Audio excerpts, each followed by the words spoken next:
All right, what's up? Welcome to Convict Inc. I just got the meat out of my teeth. That was pretty gross. My name is Robert Rosso. I am the host of this show. Please hit the subscribe button if you have not. Please hit the like button if you like the video. Last night, my wife went live or did something that went live, and for a few minutes, we ended up putting a video up that was old that I did on my Facebook page, my personal Facebook page, back in July. That was because I didn't get done till late last night. This little house this is actually a little house built in 1910. It's full of shit and I'm cleaning it out. Anyway, so right now as I speak, my wife is in the house setting up Twitch, Patreon, my podcast. She's getting everything hooked up. So I'm really gonna probably push this full time. I have some legal work I have to get done over the weekend. Convictinc.net, check it out. So what I'm gonna probably do is this in the morning until 8, 9 to 1 or 2, and that includes making a YouTube video, doing the Twitch thing. I'm gonna have a Twitch show, that's gonna be my TV show once a day. The podcast, I'm gonna go full bore on criminal justice reform, telling prison stories. I'm gonna give it a shot. Any legal work, there's more than just me. I'm gonna do some. I'm gonna contract. So there's 3 of us that do legal work, former jailhouse lawyers. They also have their own business, but we contract back and forth depending on the issue.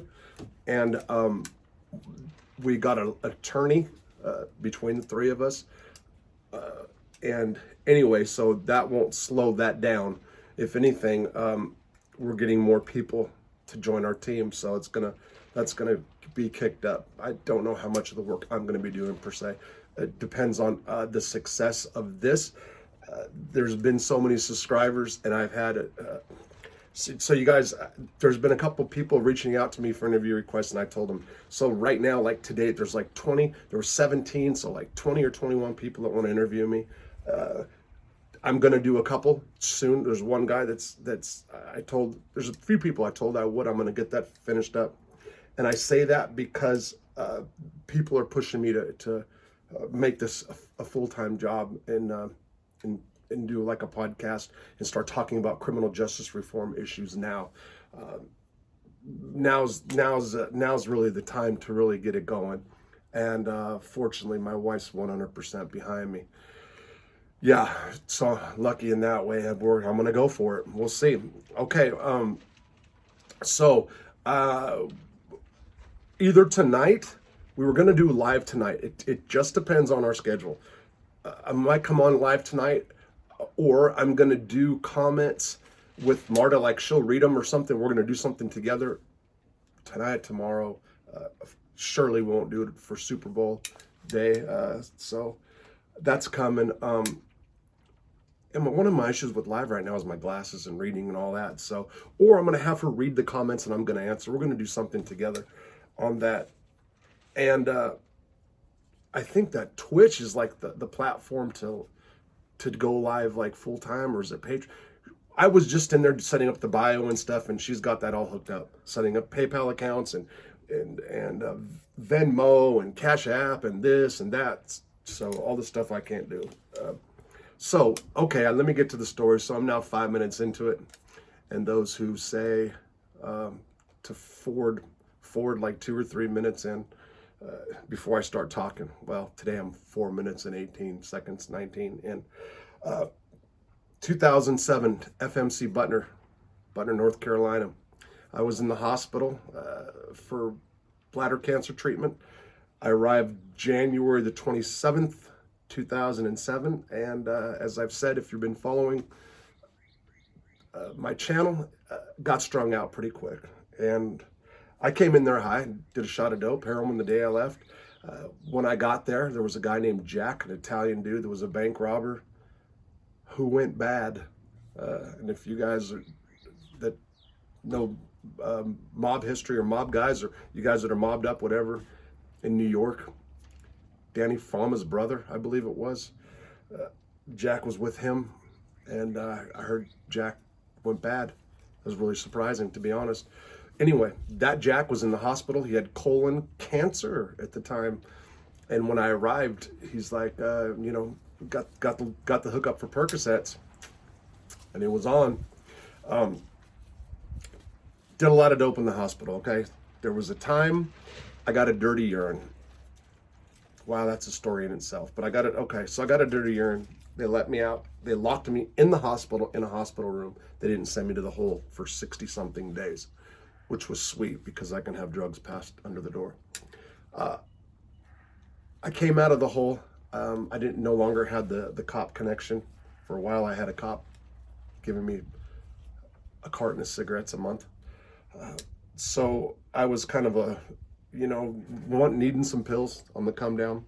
And there was a guy there, and he was a strange fellow. Just his demeanor, the way he was, there was just something about him. Anyway, he was in his early 30s, I believe. I think I was in mid to late 30s. He started talking. He kind of befriended me, started talking, and introduced himself as Victor.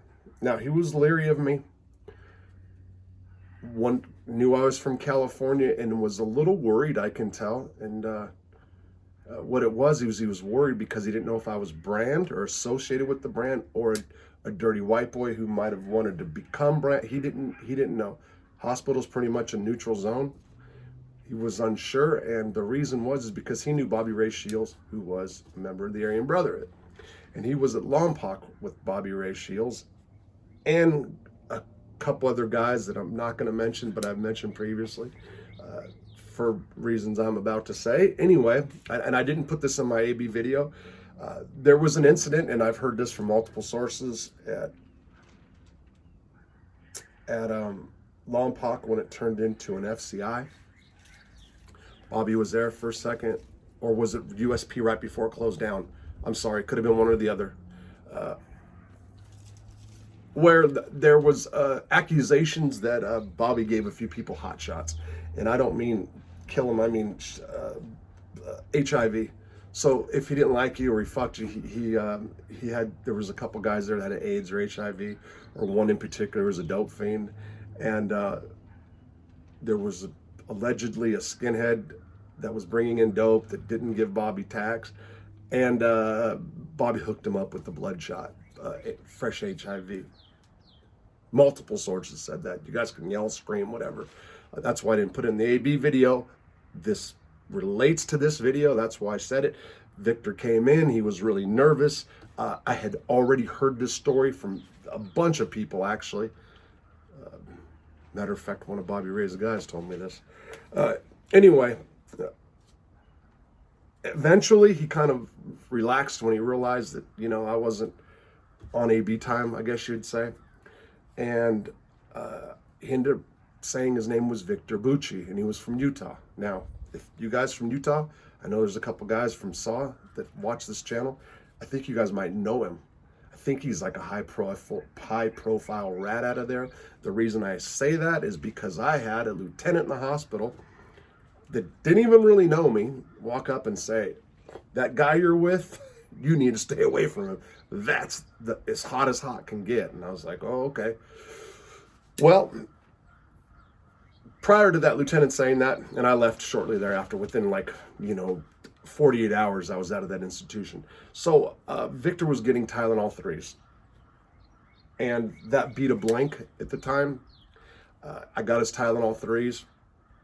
We went to the yard talking one day. He started telling me a lot about the history of the SAC. He was in Utah prison, told me a lot about SAW, a lot about Utah stuff. We talked about some girl that overdosed and this and that. Her dad started a website, I think it was DADDS, Dads Against Drug Dealers or something. He knew the whole story behind that and blah, blah, blah. So he pops off and tells me that he's got some kind of scheme going, that he's making a lot of money, him and his girlfriend. And it was a trick, he said, that he learned from an old mob guy that he was with, I believe, in Minnesota, Rochester, or one of those joints. And it was forming corporations for the purpose of building corporate credit.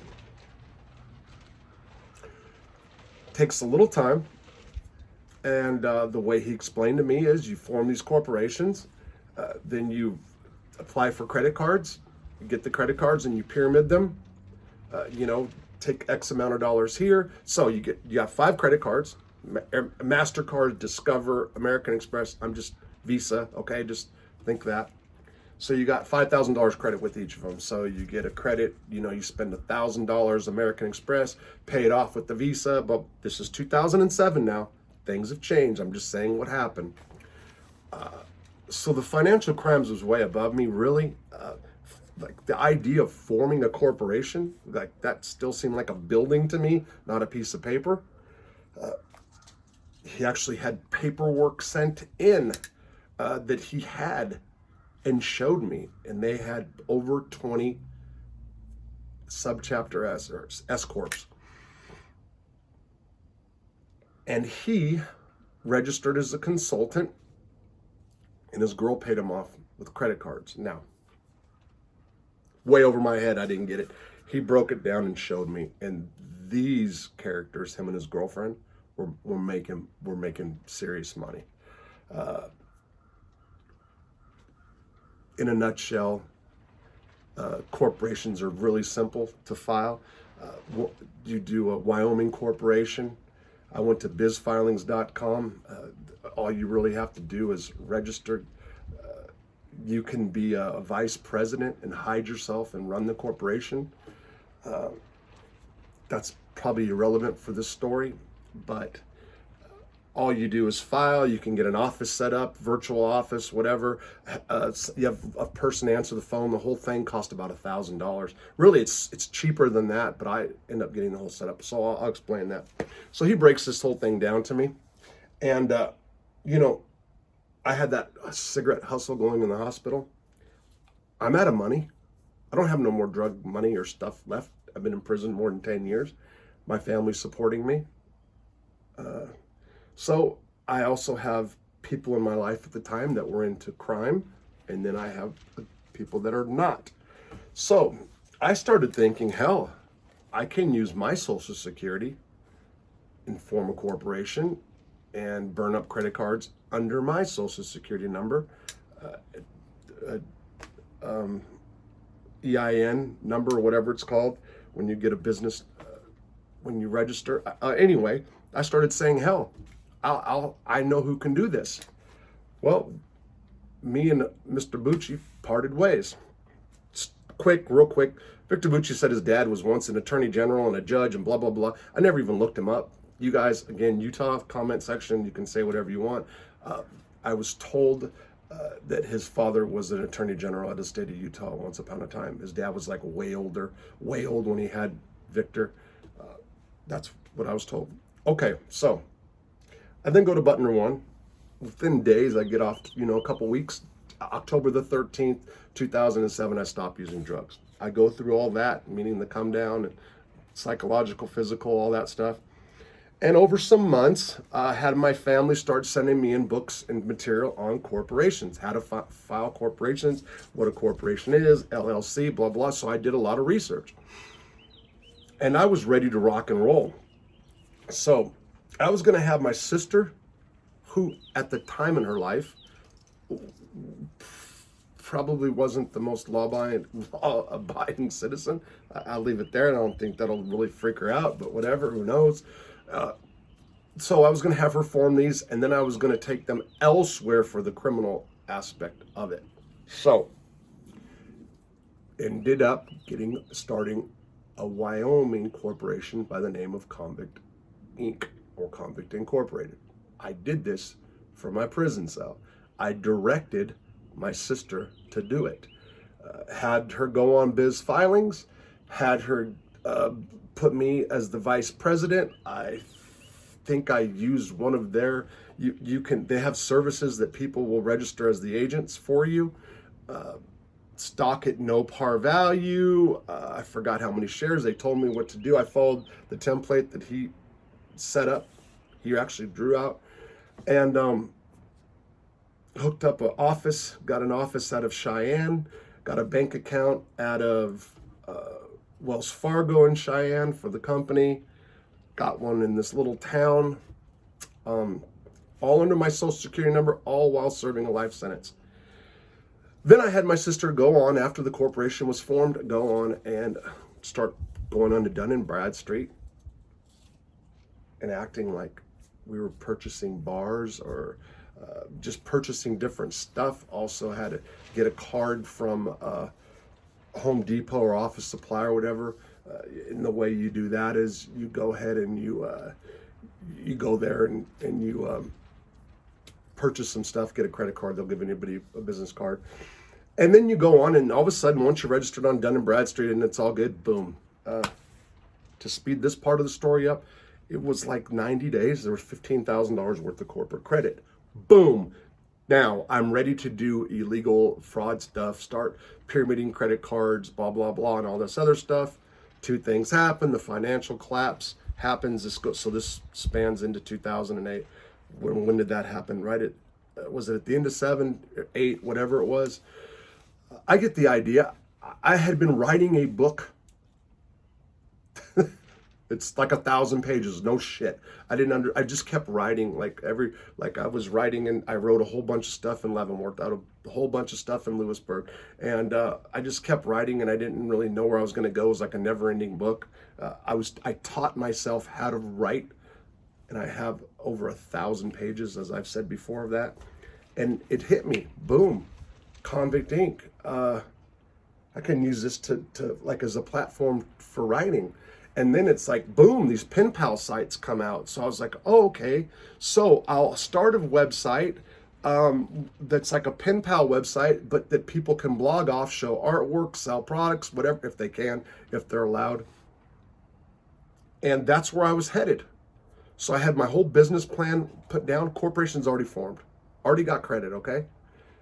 And I then go to my mom, and she's getting ready to go have somebody build a website. And I was going to have my sister all set up. She started sending people that I knew all over the feds, saying I was going to have this website, send a profile. This is what it's all about. I mean, over 50. Matter of fact, she kept all the notes and gave them to me recently. Over 50 people she contacted. Everybody sent photos and everything. I mean, we were ready to rock and roll. And this is before all these other sites had this blog part for prisoners. 2007, go back and look. Nobody was offering the same type of stuff that we were. Had everything down, and then my mom said, hey, by the way, so-and-so, a family member's husband, knows he does work for your dad's for old business hall where your sister runs the hall. So contacted him, showed him the plan, and he was on it. Boom. He's like, I want 50% of the company, blah, blah, blah, blah, and we're partners. You're the inside guy. I'm the tech guy. I get things done out here. It was like almost too good to be true. And it was too good to be true. Okay. So, the first thing he did was scratch the corporation. I was sick about that because I just, I have that money sitting, I have corporate credit, whatever. And that all attaches in the beginning to your own personal credit, by the way. Now, I was in prison and had no credit. It worked, okay? Then the collapse happened, so I never really knew how it would, if I would have kept pushing it at that point. Had all this, we were going to start a whole bunch of other corporations for the fraud part as I came up with the idea for this legal stuff. Okay, so now family members, husband gets the control of everything, squashes the corporation, thinks the corporation was a stupid idea, loves the name, and starts building the website. Now, to keep the website afloat before pen pal stuff started, before other people's profiles went up, you build like a web page. I still don't know the difference between a page and a site to this day. He started building it, and I was posting articles. I mean, I whatever I thought about, I wrote about. and I was learning how to write as I was doing it, and I would write the craziest stuff to some serious stuff. And then along one day comes Bernie Madoff. Bernie Madoff enters Butner FCI 1, where I was at the time. I'll speed this up because this is going to go somewhere when I shut this off. Me and Bernie become friends, and to make a long story short, maybe too late, Bernie agreed to exclusively blog on Convict Inc. That is, he had never been interviewed to date. That was before even the lady that first came up to do his book started talking to him. We had been talking about this, and that was before or right after Bouchard or whatever, the guy that did the financial, that combed through all the records and found where the money was. He used to come to the prison. Bernie was telling him where the money was, not in a snitch to bust people way, but to give people back their money thing. You guys might know the story. My point is, we had Bernie Madoff. Can you imagine Bernie Madoff at that time? Nobody can interview, will not do interviews, and he is going to write all his thoughts and views on my website. Guys, girls, the website never got built. Never happened. Big, epic failure.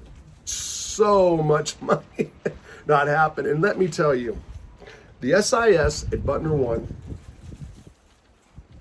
Neville's was one of the guys' name. The SIS lieutenant was named Rigsby, who ended up being a captain before he retired at Terre Haute. They knew everything I was doing. They listened to every phone call. I didn't know this at the time. They knew they let me form a corporation in prison. You're not supposed to run a business, not supposed to guide a business, because they saw this person. They have a file on me now, gang shot caller for Lewisburg for such and such years, 24 shots. And all of a sudden now I'm clean. I'm writing, and I'm doing something that they thought was going to be huge, and said so. They were letting it happen. But, of course, they talked to me and said, if this thing gets off the ground, well, actually, they said, when it gets off the ground, you're going to have to, you can't have, you got to pull back as far as running, have people come here and talk to you, basically. They were focused on fucking up, busting sex offenders in that prison, swapping child porn. Anyway, so, yeah. That is the story of how Convict Inc. was formed. A rat named, alleged rat named Victor Bucci out of Utah tells me how to form corporations for the purpose of getting corporate credit to burn and dissolve these corporations. And it's actually, if you have a legal business purpose and you dissolve it, it's not fraud. I'm not going to get into the specifics. Ran into one person in the feds that actually got a case for it, knew exactly what I was talking about, made millions of dollars over a 9-year period, and only got in trouble because he bought a bunch of cell phones and sold them in the hood to drug dealers. Long story. Anyway, that is the story how Convict Inc. was formed. I came up with the idea, the name Convict Inc. because I was walking the track one day, and walking the track, all these thoughts used to just formulate in my head. There was a guy named Gary Williams, dope boy out of Florida, who's now in prison on weed charge, or was it weed or heroin, or I forgot. He's in Thompson right now, USP. And a dude named Steve O'Brien out of Orange County, California. We called him Angrio. They were there. They saw the whole thing form. And I said this story today because on Monday, I am starting the Bernie Madoff Chronicles, or Files, or whatever I'm going to label it. I don't know if it's going to be 2 videos. I don't know if it's going to be 3. I don't know. I'm going to tell the story of my life with Bernie Madoff, everything that happened with the media, all that stuff. And I know a lot of people have been waiting for the Bernie stuff. That's coming Monday, people. I said this story today to lead up to it, so you guys get an idea of what went on, because I'm going to start reading articles that I put up about Bernie and the reaction I've got from some of the press, blah, blah, blah, and so forth. This wasn't one of the shoot 'em up, bang, bang prison stories. It wasn't about dope, masturbation, or anything. Well, there's some, anyway. I hope you liked the story. Push the like button if you did, so I can see compared to the others. And if you're disappointed, sorry. I know people were disappointed last night when it looked like I went live. That was really my wife just getting stuff set up. So, and those of you who want to see my wife, a lot of you, I think it's a compliment. I ain't tripping. And I'm secure, so, you know, she'll be coming on with me on tonight or tomorrow, whatever. Okay. Be safe, Super Bowl weekend. And please, I'm going to get set up. It's Convict Inc. TV show on Twitch or whatever it's called. I think that's what it is. And the other one I said, oh, man, I'm terrible. Cash App, nomoreprisoncell.com, No More Prison Cell on Cash App. Venmo, Robert-Rosso-19. If you guys want to support me, I'm going to go full throttle, full-time job with this. It is up on my, I think it's up on my bio now. It's up on the bio of those other platforms. And yeah, I'm going to be, the blog on convictinc.net. I'm going to be doing we're going to be doing newsletters and stuff off that. Probably here next week. This is pretty much showtime. I've been complaining I need structure. The structure's about to come. My wife's getting me structured right now. Take care. Appreciate your support.